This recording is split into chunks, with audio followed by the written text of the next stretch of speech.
Good afternoon students. आज हम class 7th का चैप्टर 5 पढ़ने जा रहे हैं, जिसका शीर्षक है मिठाई वाला, जिसके लेखक हैं भगवती प्रसाद वाजपेयी।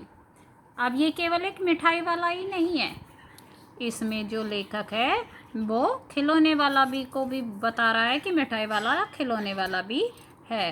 तो अब हम इस लेसन को पढ़ना शुरू करते हैं। तो देखिए, बहुत ही मीठे स्वरों के साथ वह गलियों में घूमता हुआ कहता, बच्चों को बहलाने वाला, खिलौने वाला।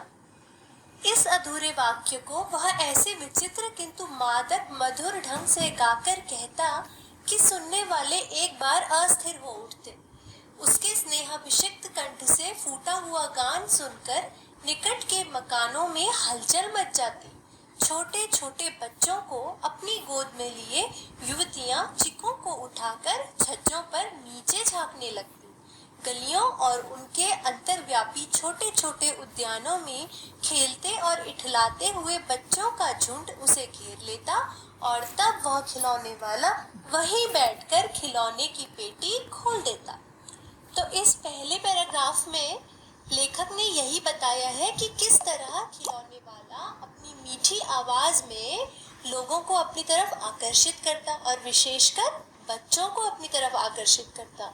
लेकिन जब वो गलियों में घूमता हुआ कहता कि बच्चों को बहलाने वाला, खिलौने वाला, तो इस अधूरे वाक्य को सुनकर ही बच्चों के साथ साथ युवती स्त्रियां भी अधीर हो जाती और उसको देखने के लिए झरोखों से झांकने लगती। उसका स्वर इतना मादक मतलब नशीला और मधुर मतलब मीठा।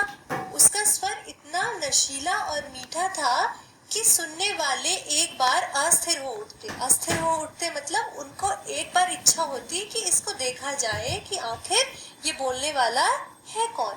गलियों और उसके अंतर्व्यापी मतलब अंतर्निहित या उसके अंदर स्थित, यानी गलियां और उनके अंदर स्थित छोटे छोटे उद्यान मतलब होता है बगीचे।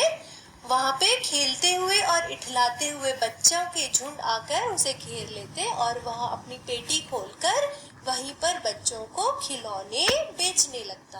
आगे, बच्चे खिलौने देखकर पुलकित हो उठते। वे पैसे लाकर खिलौने का मोल भाव करने लगते। पूछते, इसका दाम क्या है? और इसका?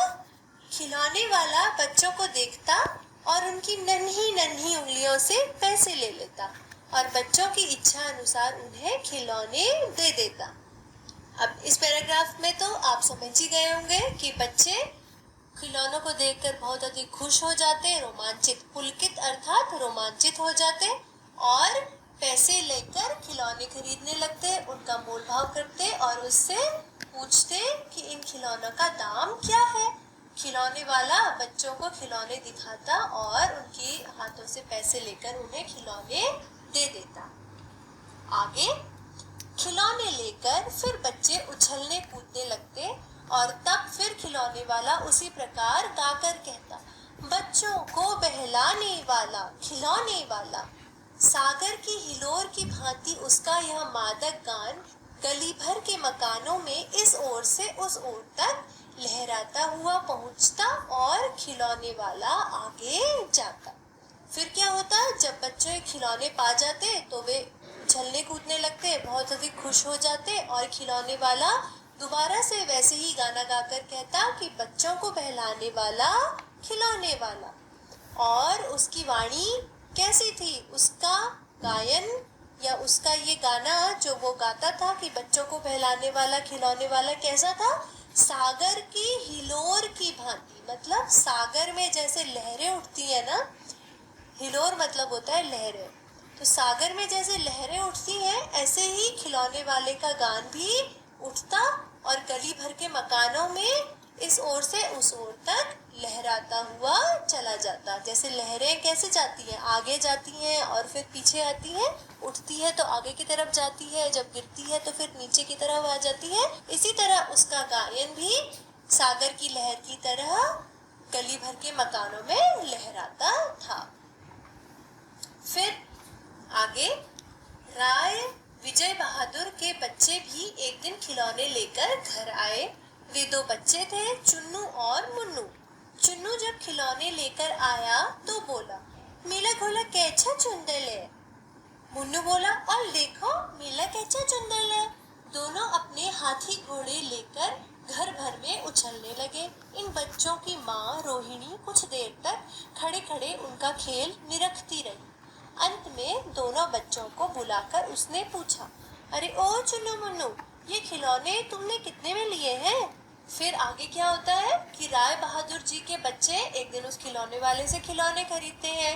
उनका नाम था चुन्नू और मुन्नू। तो जब वे घर आए और उन्होंने अपनी माँ को अपने खिलौने दिखाए तो उनकी माँ बहुत देर तक उन्हें खेलते हुए देखती रही। निरखना मतलब होता है देखना। तो उनकी माँ बहुत देर तक उन्हें खड़े खड़े देखती रही और अंत में दोनों को बुलाकर उन्होंने पूछा कि ये खिलौने तुमने कितने रुपए में या कितने पैसे में खरीदे हैं। आगे मुन्नू बोला, 2 पैसे में, खिलौने वाला दे गया है। रोहिणी सोचने लगी, इतने सस्ते कैसे दे गया है। कैसे दे गया है यह तो वही जाने, लेकिन दे तो गया ही है, इतना तो निश्चय है। एक जरा सी बात ठहरी। रोहिणी अपने काम में लग गई। फिर कभी उसे इस पर विचार करने की आवश्यकता भी भला क्यों पड़ती। जब मुन्नू ने अपनी माँ को बताया कि खिलौना उसने 2 पैसे में खरीदा है तो वह सोचने लगी कि इतना सस्ता खिलौना कौन दे गया और कैसे दे गया ये तो वो देने वाला ही जाने, लेकिन दे तो गया है ये पक्का है। मतलब इतना सस्ता खिलौना दे गया ये सोचकर उसको बहुत ज्यादा आश्चर्य होने लगा। फिर इस जरा सी बात पर गौर करना उसने ज्यादा जरूरी नहीं समझा और वो अपने घर के कामों में लग गई और इस बात पर गौर करने की उसको कोई आवश्यकता भी नहीं थी।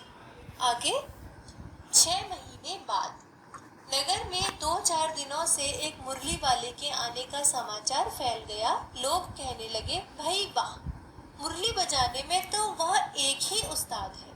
मुरली बजाकर गाना सुनाकर वह मुरली बेचता भी है, सो भी 2-2 पैसे में। भला इसमें उसे क्या मिलता होगा, मेहनत भी तो ना आती होगी। एक व्यक्ति ने पूछ लिया, कैसा है वह मुरली वाला, मैंने तो उसे देखा नहीं। उत्तर मिल गया, उम्र तो उसकी अभी अधिक न होगी, यही 30-32 का होगा। दुबला पतला गोरा युवक है, बीकानेरी रंगीन साफा बांधता है। वही तो नहीं जो पहले खिलौने बेचा करता था। क्या वह खिलौने भी बेचा करता था।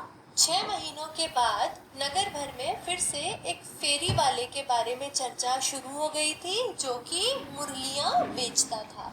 वह मुरली वाला मुरली बजाने में बड़ा उस्ताद था, मतलब बहुत ज्यादा माहिर था।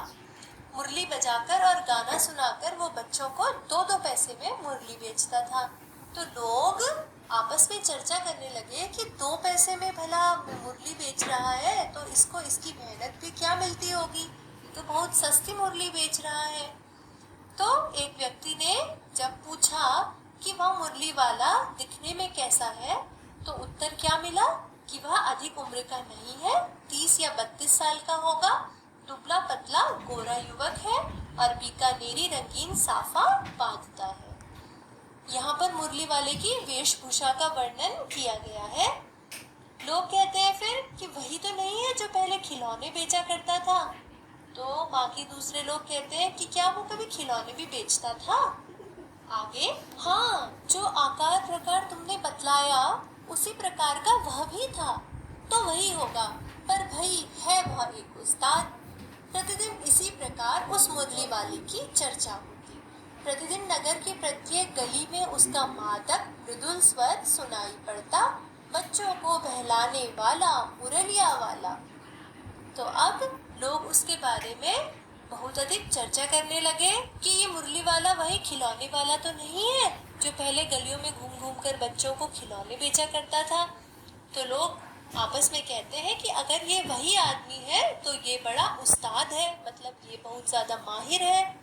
और उसकी इसी तरह नगर में लोगों के बीच चर्चा होती।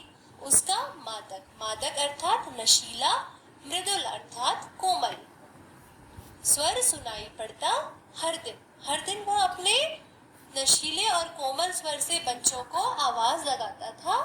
कहता था, क्या कहता था? बच्चों को बहलाने वाला मुरलिया वाला।